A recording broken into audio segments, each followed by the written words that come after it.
The phone loves to mess. We might be live or we might not. Hello, everybody, if we are live. Here, I'll go check real quick. Okay. Well, we might be live, and if so, Jake will entertain you now with a dance. Suzanne, you can just give me a thumbs up if we're live.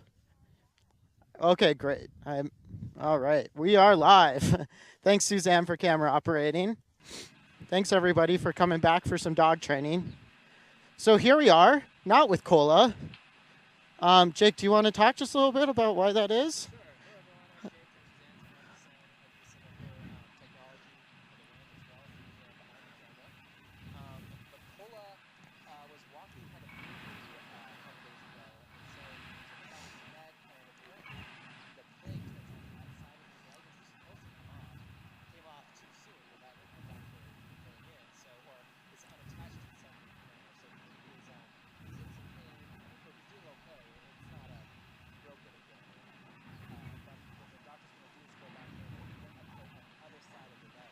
Oh.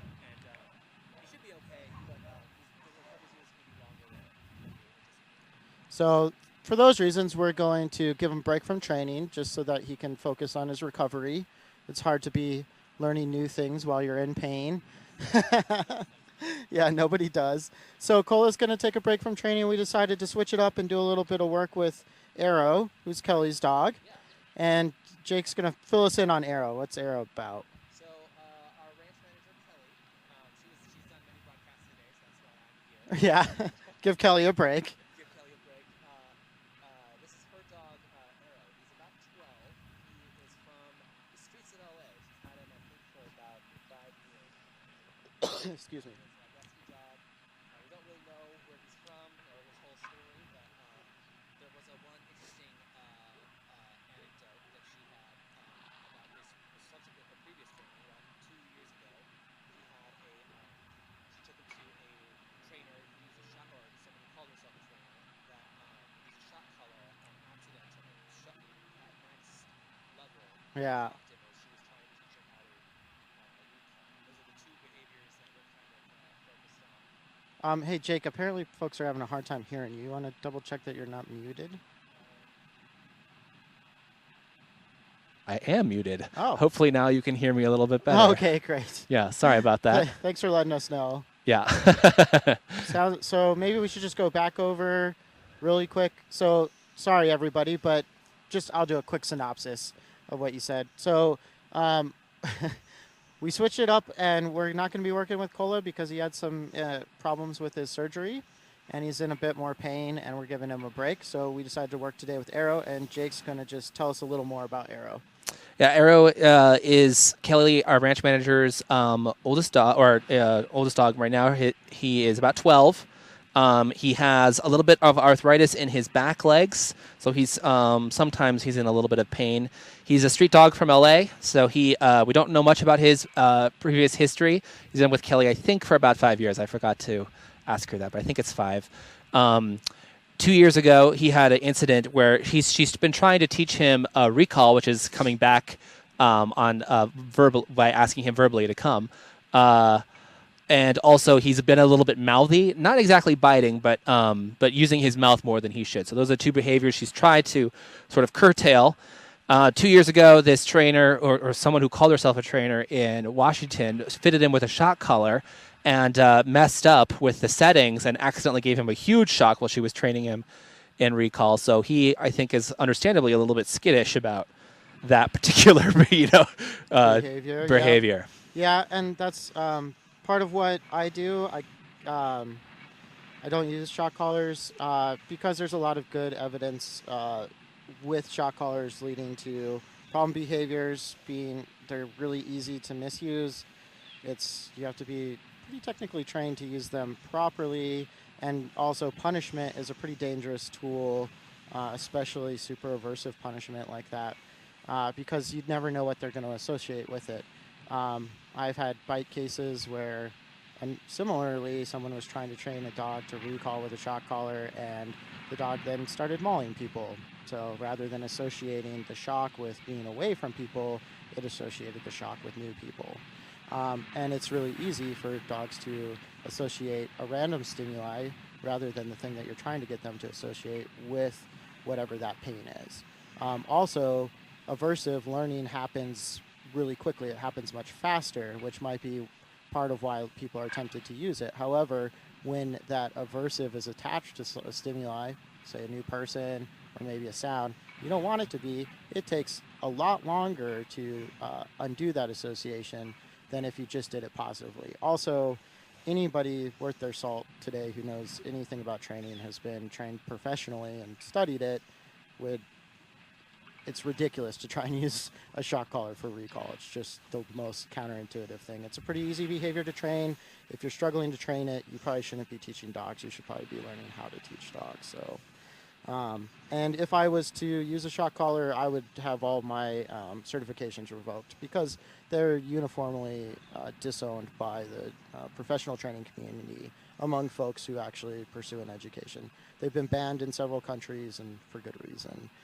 They can create really aversive behavior. And in fact, all the worst bite cases that I've worked on, shock collars have been involved previous to my work. So I'm very opposed to using them, and especially because like then you end up with dogs who are maybe a little bit more shy or nervous, and it's super easy to make them afraid to come using shock collars. So that's why I don't do it.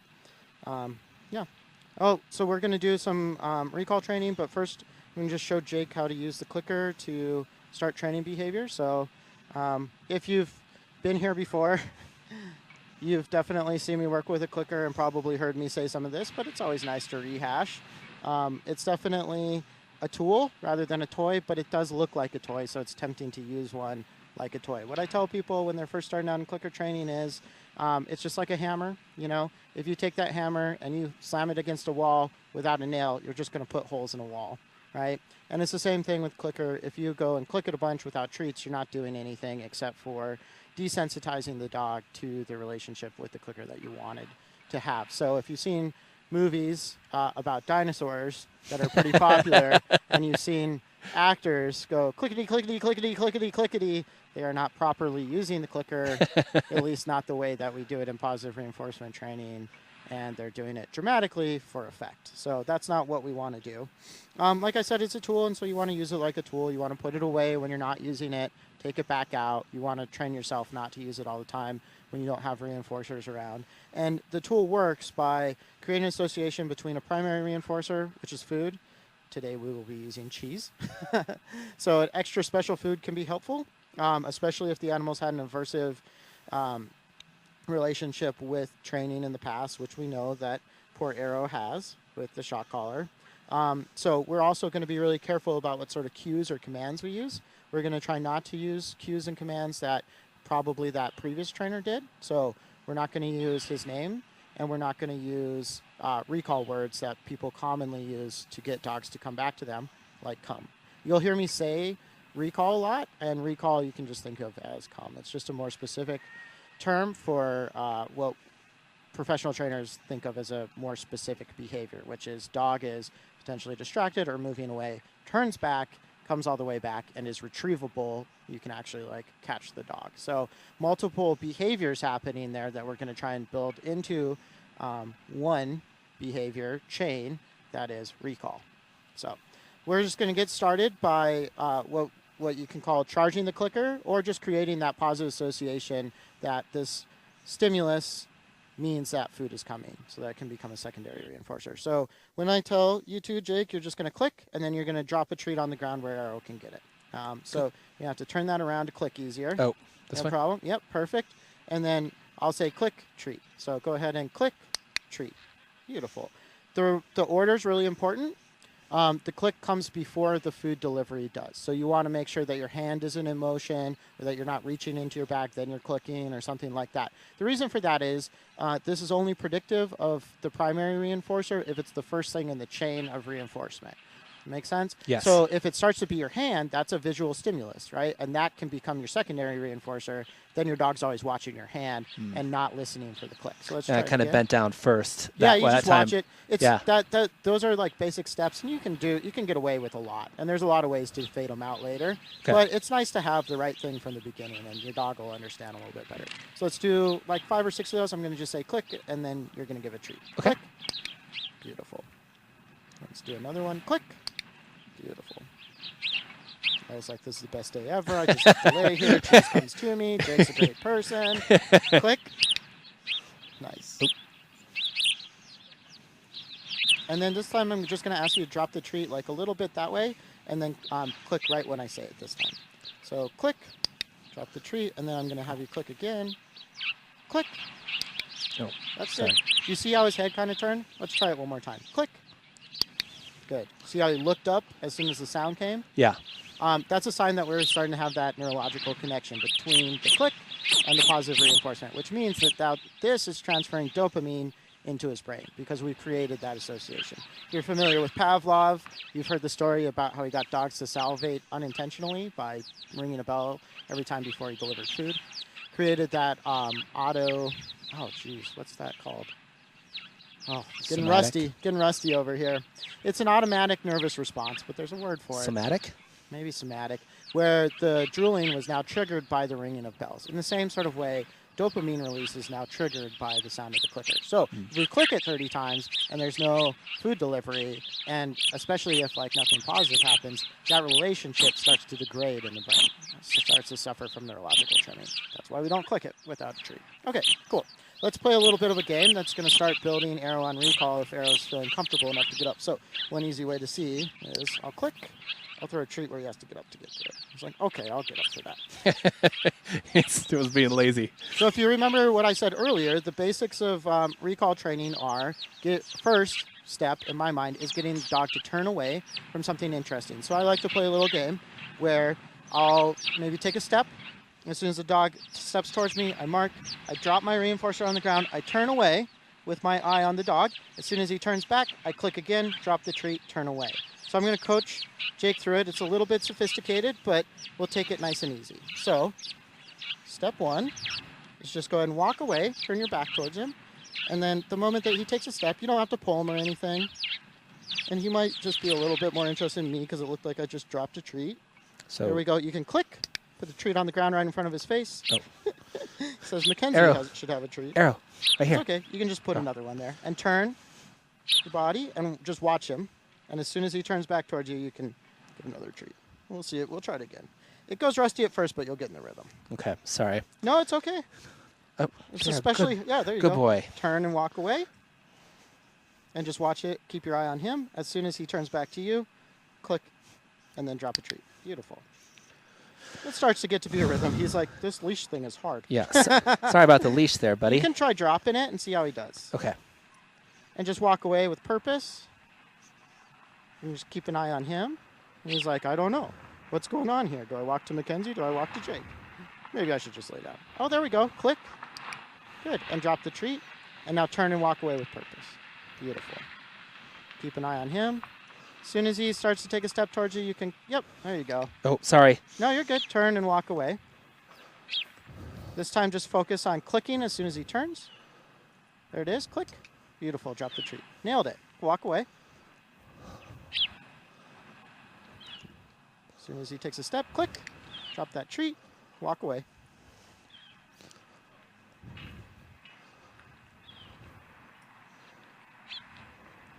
You can, yep. Nice. So they're all my treats right here.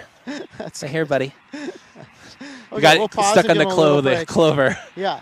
So that's a good first session. Is that a full recall? No. But what we started to teach him is that turning back towards Jake and walking towards him, even just the first step, is going to result in something really positive, right? And with recall training, that turn is what we always want to come back to.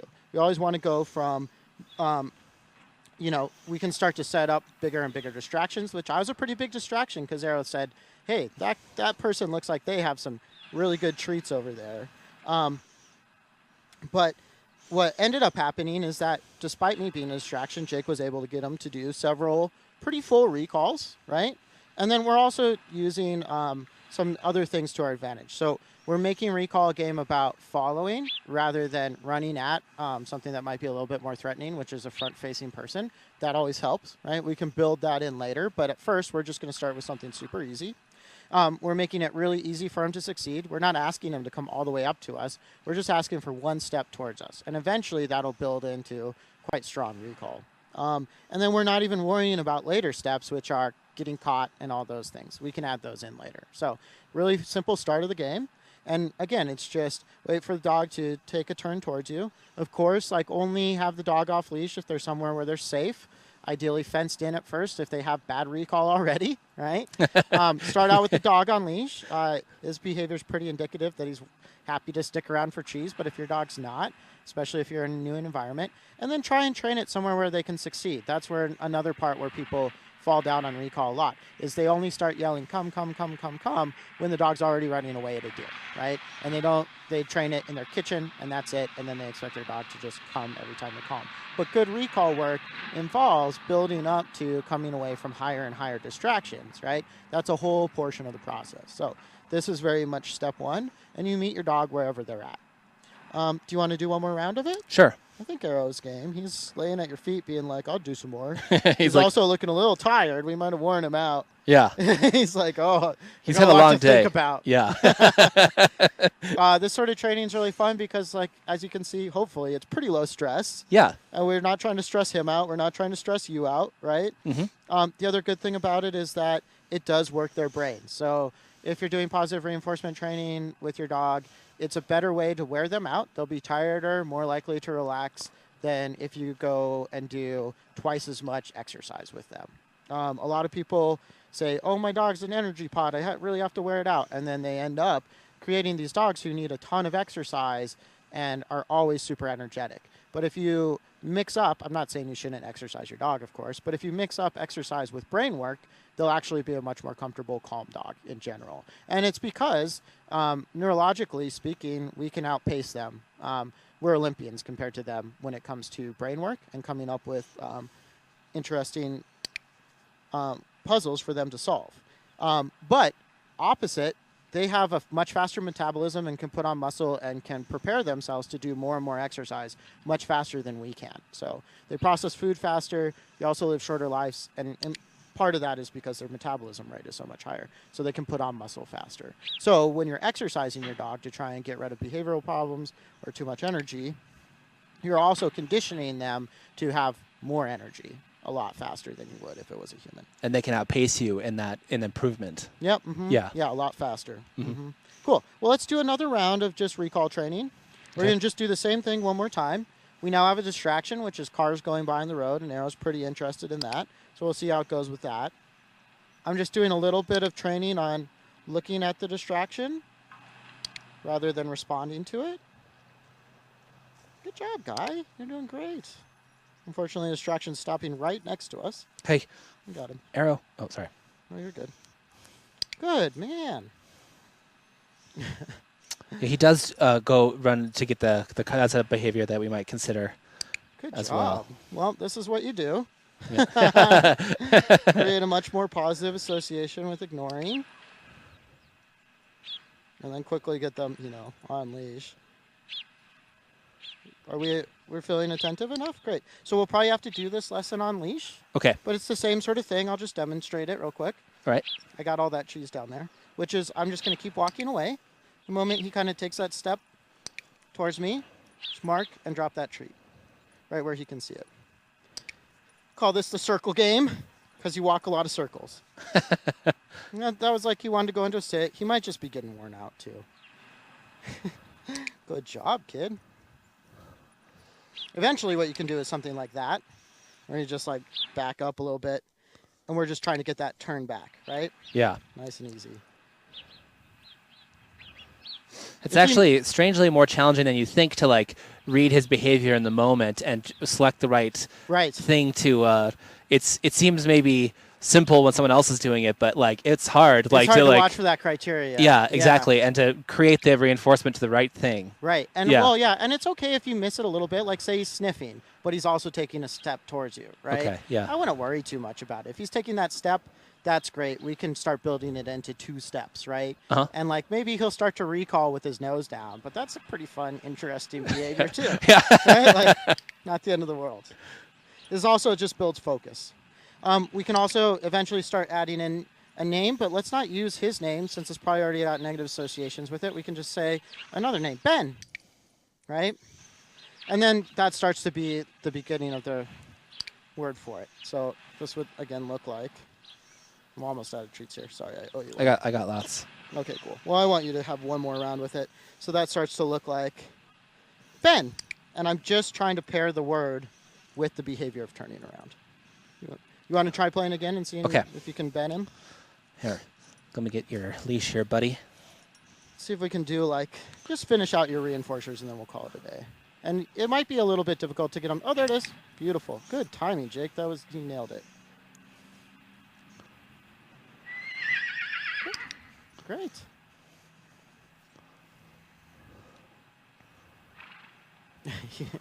Might have to just feed him one. Here, good job. That old sniffer's is a little rougher. It's okay though, because as soon as he realizes that the reinforcement comes faster when he just plays the game, the sniffing's gonna reduce. That was meat that time or something. Yeah, I had a cookie in there too. It's okay. You can just keep body motion away. Yeah. There it is. Good.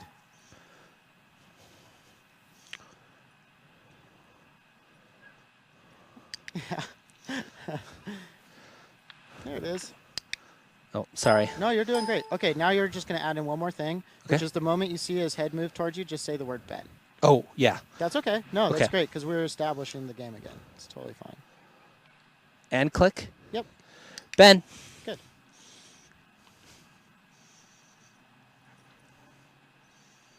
Ben. Good.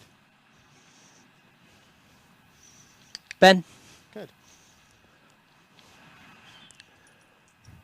Ben. Okay, this time don't click and just try saying Ben and let's see what happens. Ben. While he's still a little bit distracted, just say it once. Right now. Ben. Good. So you see him break from his distraction to come towards you? That's Yeah. the beginning of the behavior work. Yeah. All right, should I give it to him? Yeah, you can give him another one. All right, You here did you good are. job. Good job. Eventually that's going to be a Good great job. build-in, right? Of Yeah. when I hear the word Ben, I come over and sit down, and it's really easy to catch me. Good Cool. job. Well, let's call it a day for that. Are you out of reinforcers? Yes. Cool. Good job. Way to go, Arrow. That was awesome. So what we don't want to do is start using the word that we started using for training all the time, right? We want to wait until we condition it in a lot more context and stuff. And in the meantime, we're just working on building more positive associations with that turn and coming towards us. And then once we have the once we get the behavior we want, right, then we can start associating it with the word again. But we're going to be just as protective of that word as we are of the clicker until we have built that word and the associations with it up to enough different scenarios that it becomes a really positive thing that's very reliable. But that's the foundation work, and we can keep going with it. Cool. Well, I think that's good for today. All right, everybody. Thanks for joining us. Let's see. What do we got going on tomorrow? Tomorrow we have a Meet the Animals. We're at 10:10. Do we remember? Who was that? I think it's I can't remember who it is. One of the Maybe horses? Whiskey, I think. Or Well, we'll have an animal for you tomorrow morning yeah. at 10 in the morning-ish. Yeah. Yeah, check your calendar. And then Thursday at 2 we have training Mystery and Augie again. Yeah, and then and a few more things after that too, right? Yes. Yeah. So busy week. It's going to be exciting. We got some exciting things coming up down the road too, so keep an eye on the calendar and watch for some announcements. And we should have a magazine for you here pretty soon too, so that'll tell you a lot more. Thanks a lot for joining us, everybody. It's great to see you all, and hopefully we'll catch you down the road for the next thing. Thank you. Good job, Arrow.